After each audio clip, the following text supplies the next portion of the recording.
안녕하세요. 오늘 읽어드릴 책은 강원국의 어른답게 말합니다입니다.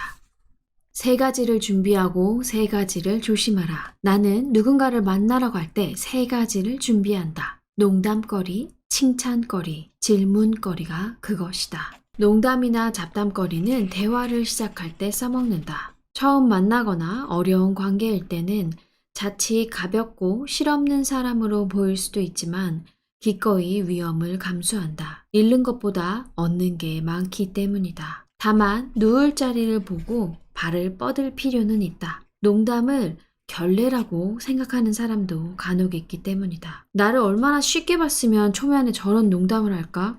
내가 그렇게 만만해? 이런 반감을 갖는 사람도 있다는 걸 유념해야 한다. 칭찬거리는 미리 준비하기도 하고 대화를 나누며 찾아보기도 한다. 가장 쉽고 편안한 소재는 옷차림이나 외모에 관한 것이다.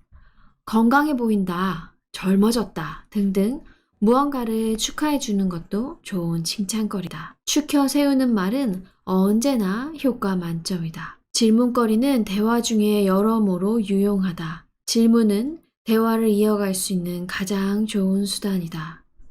질문한다는 것은 상대에게 말할 기회를 주는 일일 뿐 아니라 들을 준비가 되어 있음을 보여주는 것이기도 하다. 나아가 상대에 대해 더 알고 싶다는 관심의 표현이기도 하다. 뿐만 아니라 상대의 의중을 파악할 수 있다는 장점도 있다. 직장에서 상사에게 하는 질문은 일을 더 잘하고 싶다는 뜻을 내비치는 일인 동시에 답변을 통해 알게 된 사실은 일의 시행착오를 줄이는 데 도움이 된다. 그에 반해 조심해야 할 말도 있다. 첫째, 지켜야 할 비밀을 누설하거나 사실과 다른 말을 하지 말아야 한다. 둘째, 상대를 희롱하거나 누군가를 폄훼, 비하, 차별하는 말을 주의해야 한다. 셋째, 역사인식의 부재나 이념의 극단적 편향에서 비롯된 망언을 삼가야 한다. 100마디 말을 잘 하다가도 이런 한마디가 대화에 찬물을 끼얹고 두고두고 후안거리로 남을 수 있다. 어떤 말은 삼킬 때 오히려 완성된다. 환영받는 말과 그렇지 않은 말이 있다. 사람들이 기대하고 반기는 말과 그렇지 않은 말이 있다. 기왕이면 환영받는 말, 점수 따는 말을 하는 것이 좋은데 비결은 의외로 단순하다. 듣고 싶은 말을 해주면 된다. 물론 그 말이 옳은 말, 좋은 말이란 보장은 없다. 하지만 사람은 누구나 듣고 싶은 말을 해주는 사람을 좋아한다.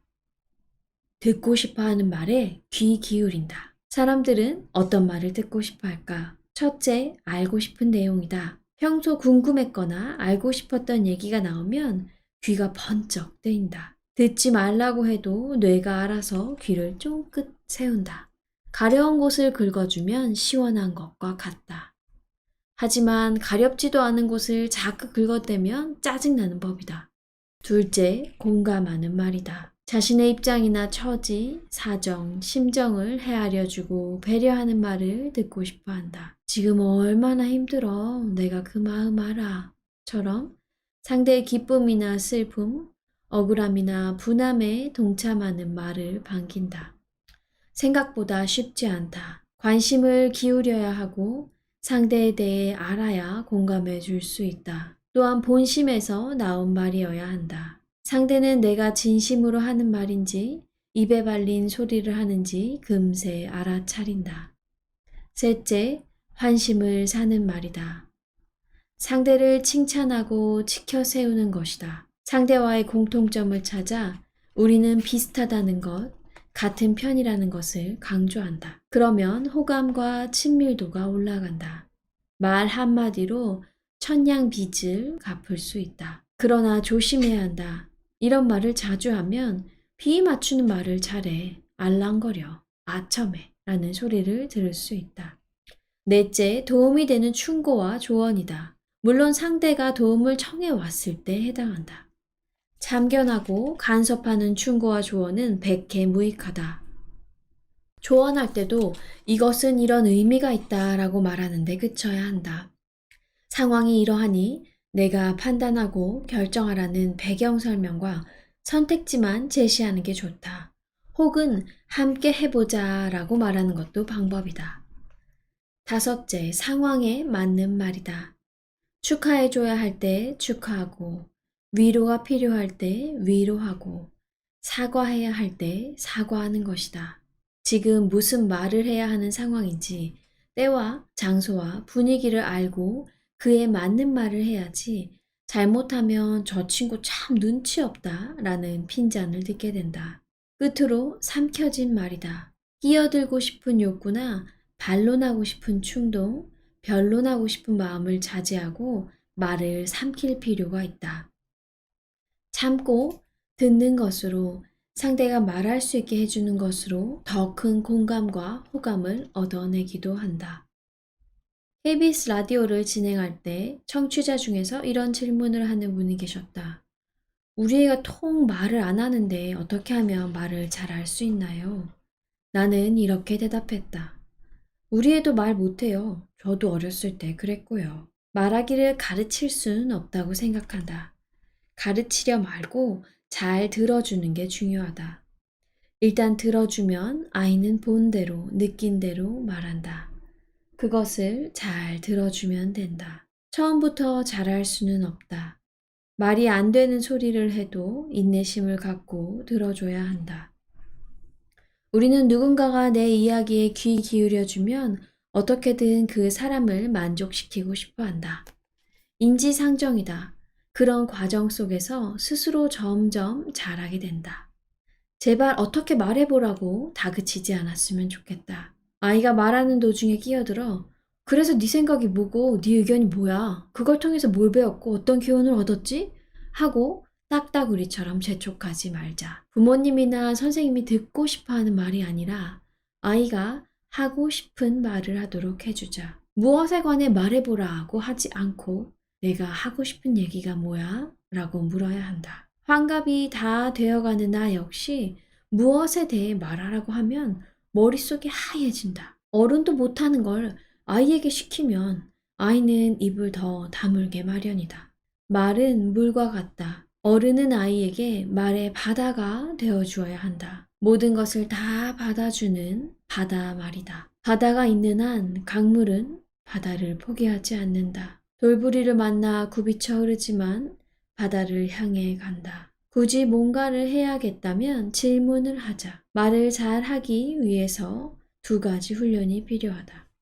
길게 말하는 것과 짧게 말하는 것이다. 하고 싶은 얘기를 한마디로 하면 무엇인지 묻는 방식으로 짧게 말하는 연습을 하게 하고 그래서 어떻게 됐는지 꼬리에 꼬리를 무는 질문으로 길게 말하는 훈련을 시킬 수 있다. 물론 둘 다 중요하다. 짧게 또 길게 말할 줄 아는 기본기를 바탕으로 두고 그 위에 얹어야 할 것은 자기만의 말하기 방식이다. 누구나 자기만의 스타일이 있다. 그것이 뚜렷해야 말 잘하는 사람이 된다. 그런데 문제는 그게 뭔지를 처음부터 알지 못한다는 데 있다. 자기만의 스타일을 발견하는 방법은 아이가 잘하는 것을 더 잘할 수 있게 북돋아 주는 것이다. 못하는 걸 잘하게 만들려 애쓰지 말고 잘하는 걸 더 잘할 수 있게 해주자. 그러다 보면 잘하는 게 차고 넘쳐서 못하는 부분이 드러나지 않는다. 어른도 모든 말을 잘하는 경우는 드물다. 연설이나 발표를 잘하는 사람이 있는가 하면 토론이나 협상에 뛰어난 사람도 있고 또 일상생활에서 대화를 잘 이끄는 사람이 있다. 우리는 제각기 다른 재능을 타고났기 때문이다. 다 잘해야 한다고 전제하면 아이의 장점보다는 빈틈이 보일 수밖에 없고 그러면 칭찬보다는 지적을 많이 하게 된다. 결과적으로 아이는 주눅이 들고 말하는 것을 두려워하게 된다. 우리 아이가 설명을 잘하는지, 이야기를 잘하는지, 대화를 잘하는지 관심을 가지고 지켜보라. 어떤 사안에 관해 설명하는 건 서툴어도 자기 얘기를 재미있게 잘하는 아이가 있고 남 앞에서 말하는 걸 힘들어하는 아이가 친구와는 두런두런 곧잘 얘기하는 경우가 얼마든지 있다. 내가 그랬다. 아이가 잘하는 것을 칭찬하고 복돋아주는 것이 좋다. 내 말은 여전히 잘하고 있다. 나이 40이 넘으면 자기 얼굴에 책임을 져야 한다.